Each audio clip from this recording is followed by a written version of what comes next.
Okay guys, ito na yung pinaghirapan natin.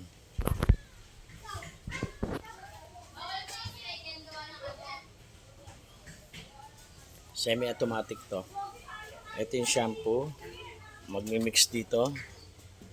Tapos, labas dito sa kabilang motor na to. Yan na yung pong. Mamaya testingin natin. So, wala tayong pressure tank. So, dito sila nagmi-mix sa tanking to. Ayan siya. Yan yung likod, loob. So, nakaayos na lahat. Automatic yan, hindi ka na magre-refill ng tubig doon sa ordinaryong tangke. Ayan. So, shampoo natin hanggang dito lang. Hindi pa tayo nakakapagtimpla. Pag pupunuin natin yan. Maliit lang ang consumption ng shampoo. Okay. Dito tayo sa loob. Ayan ang loob niya. Madali lang yan. Nakopya ko lang din sa mga nagdi-DIY yan. So, nilagyan ko ng breaker. Ayan, breaker. Tapos, ito yung harapan natin. Garang. Diba?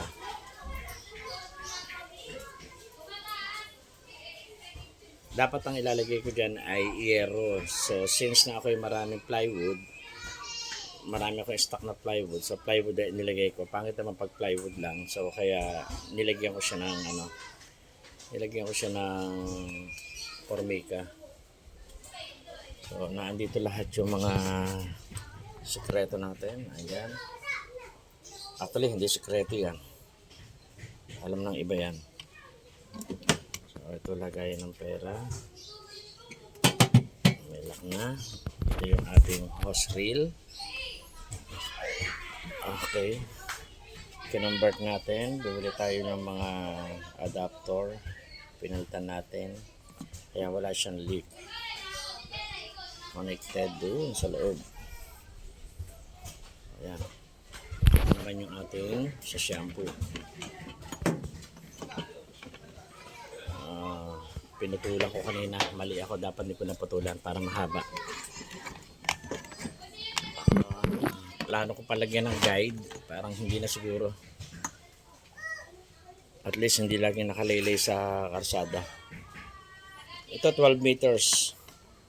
Yung 2 meters, bali 13 meters lang to. Yung 2 meters, nilagyan ko rito ng para papunta doon sa makina.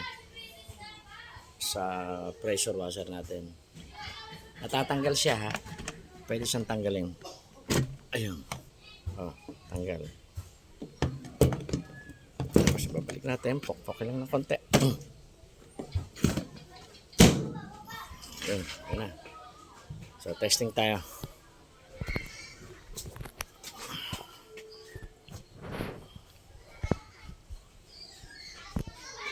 Saan ang points natin? Dito. Ito, pinaglilibang ako lang. Kaya, okay, hulugan natin ng coins dito. Wala pang signage. Ito yung sabon. Ito yung tubig. So, wala nang blower. Hindi naman ginagamit yun. Hulugan ko na. Ito na yung hose. Sa unang takbo, medyo siya. Ganyan na siya. Pero kita nyo naman yung result ng nakaraan. Ayan na, gumaganda na siya. Mamaya yan, pumi na yan.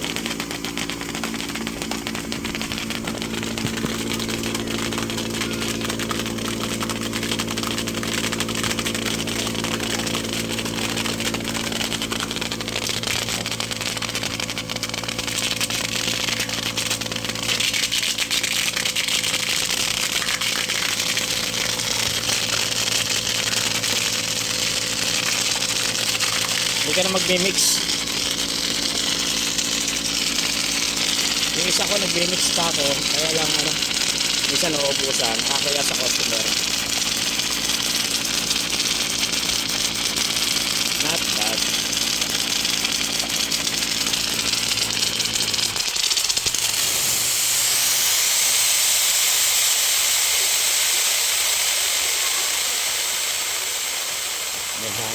gawa ng yung tangke nagkakaroon ng storage ng hangin, gawa ng yung aking pump ay maliit lang. Ayan, yung 9 liters na Kawasaki, BX Kawasaki. So malakas siya magkarga kaya nagkakahangin pa. So wala yun na yan, dire-diretso na yan, lagi naka-on yan. Lagi siya naka-on. Ayan.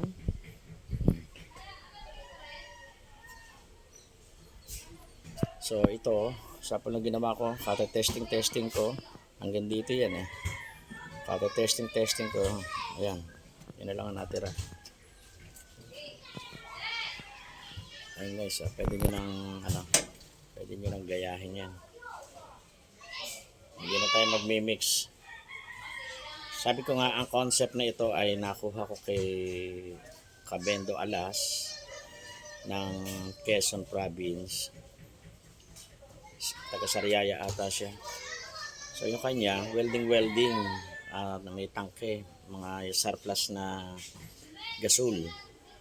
Tapos nilalagyan niya, ginagawa niyang pressure tank. Doon sila na nagbe-mix. So since na ako nga ay sakitin na mata sa pag-welding, bakit di natin subukan to? Pwede naman. Pagkuha niya rito, 2 seconds, siguro doon sa baso mo, mga ganyang karami lang. Konting-konti, doon sa baso natin karaniwan ni inom. Yun lang ang nakukuha niya. Pumapasok siya rito sa loob. Pumapasok siya. Tapos, yung nga, ibinubugan nito. Yung motor na yan. So, hindi ko na kailangan i-vlog pa na. Hindi ako marunong Ayan.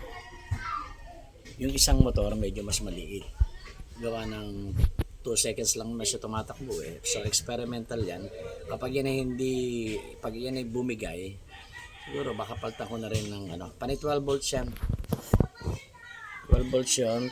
12 volts din to. Siguro kung ano yung tatagal dyan, yun ang ilalagay natin sa susunod. Madali naman magpalit niyan. Yun lang. At ito yung yung nire-restore ko. So, okay na siya ngayon.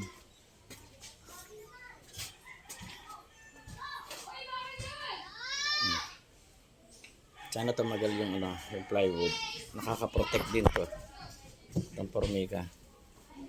Kaya lang, yung dati kong plywood, nilagyan ko ng tarpaulin.